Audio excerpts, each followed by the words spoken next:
The artistic journey of the artist, who happened to be our first national artist laureate, we are also actually talking about the journey of the nation. Syed Ahmad Jamal is a big name in the Malaysian art scene.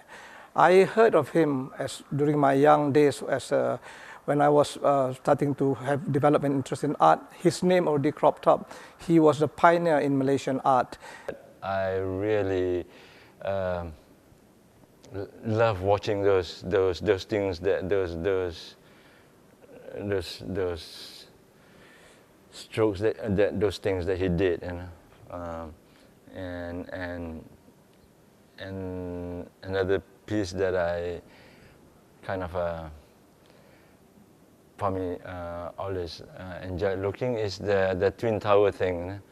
The Twin Tower pictures, as a tall picture that he did of KLCC. I was really studying his works entitled The Gunung Ledang, Tanjung Kupang. This is part of the Ledang series, and as we know, the Gunung series is the main series that has been a manifestation of a very important mythological landscape around the body of his works. If he would be alive today, would be 83 years old. On the occasions that we spoke, he was always like an uncle, and a much beloved uncle by everybody who was there. He would always treat everybody with fairness and as a gentleman, and this is, I think, one of his great achievements, that as an artist, obviously he impressed everybody through his work, but as a person, it was his behavior which very much matched his appearance. Something I'd say he took a lot of pride in, actually, because he never tried to project the alternative image of the sort of grungy-looking artist. He was always properly dressed, and I think admired people who in some way fitted into the same values that he had. And he has really contributed a lot to the Malaysian art scene. He is an artist total. He's a total artist. He had very strong academic background. He had a very strong talent. He is an artist. He's a sculptress. Material that he used in his sculptures in the early works is made of iron.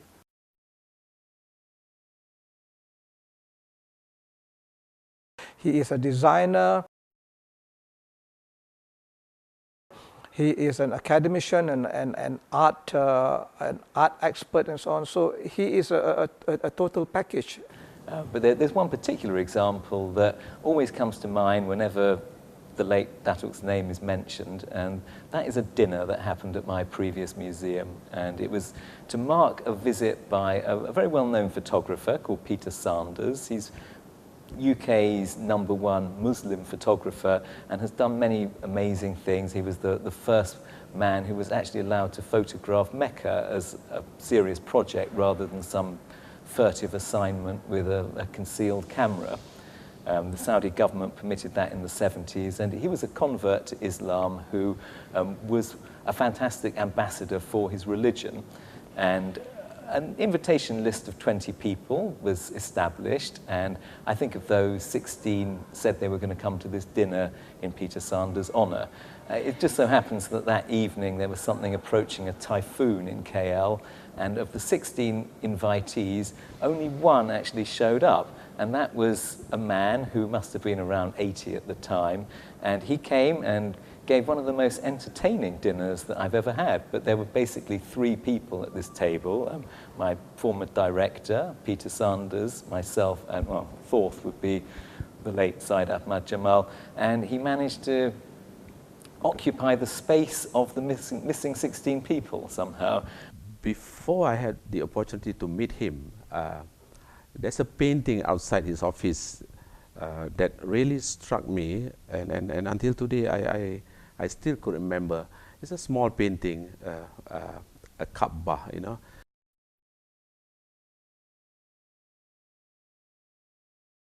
I could remember that he wants to organize the Palestine show, the Viva la Palestine, that was in 1983.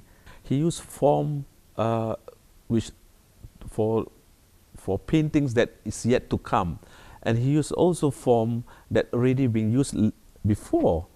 And you could see that in the Palestine's work, the shape, the pyramid shapes, or in Malay we call it tumpal, that shape is so majestic, so strong, that it appears again and again in many of his paintings. And it carries a certain message in the whole body of his work. There was a painting that was dated sometime in 1991, which reflected the bombing of Baghdad. Yeah? The vibrant colors in that painting, the vibrant strokes, would not lead us to despair, but instead to enjoy the work as a work of art while being reminded of a certain event that had transpired in one corner of God's earth. Many people delight in his colors, and in particular in his colors that are now moving from the state of bluish, purple, coming into the pinks and the pastels. The pastels are very, very much the colors which Dr. Syed Ahmad Jamal feels is the appropriate color to make us understand the coming of compassion through light.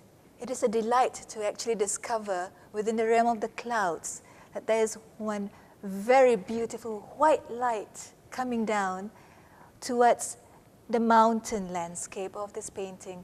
That white light is actually the link in which he wants us to realize, in which we will be given salvation, and that there is always hope for man to achieve ascension towards Allah.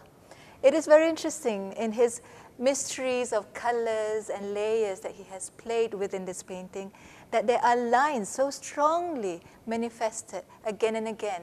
We are told that he enjoys actually painting with his hand going this way rather than going that way. So most of his paintings that we recognize them to be showing more from the upper right to the bottom left of the painting. It's about stability, it's about strength, and you could see here in this painting over here, the shape, the pyramid shape is so profound, and layerings after layerings of different planes of colors build up to the peak of the pyramid shape.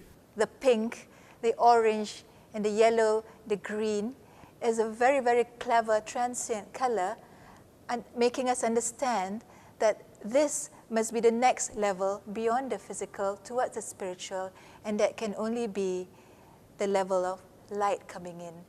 He felt about making a statement about that 50 years celebration.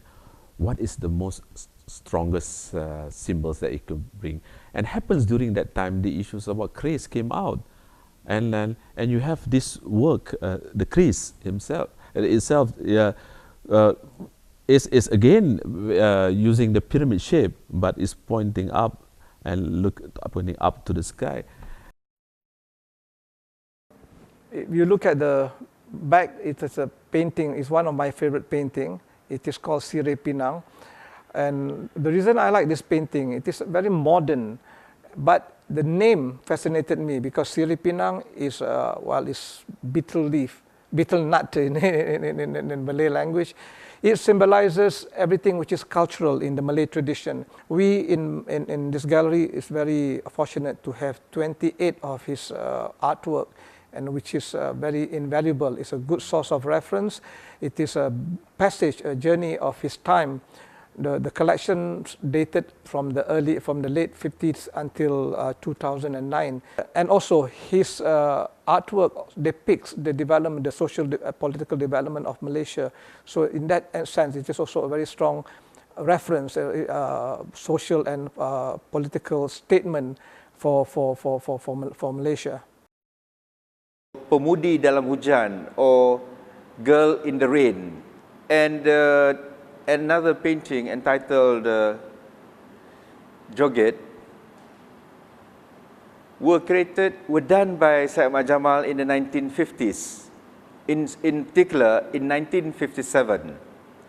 1957 was the year our nation gained its political independence. He painted an iconic image called 13 May 1969, one of the unfortunately sorrier episodes in our country's history, when there was a slight conflagration between the various communities.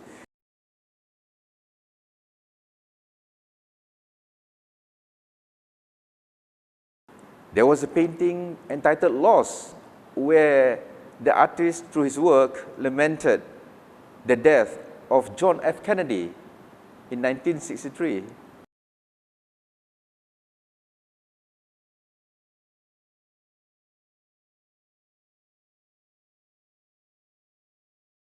Of course, he was this great national artist, but fundamentally, he was a very warm human personality.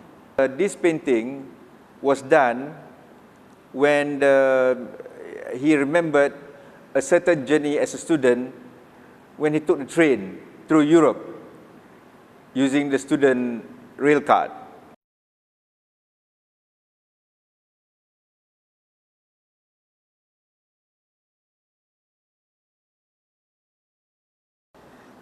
Kampung Matahari is somewhat an obscure village in a remote part of the country, in a relatively remote part of the country. And yet, this is yet another example of what the American Palestinian intellectual Edward Syed says of excavating silence, of giving place to hitherto unknown places. Full of these little stars that is in the skies. But when you look carefully at this painting, you will see that layers and layers of lights are being depicted in this painting.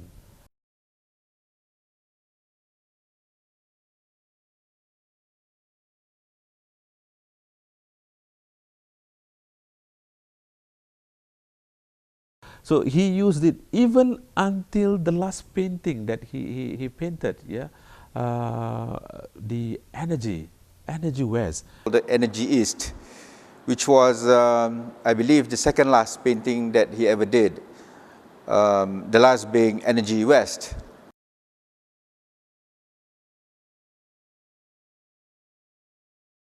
And the size of Energy East is infinitely smaller than many of the huge canvases that is created.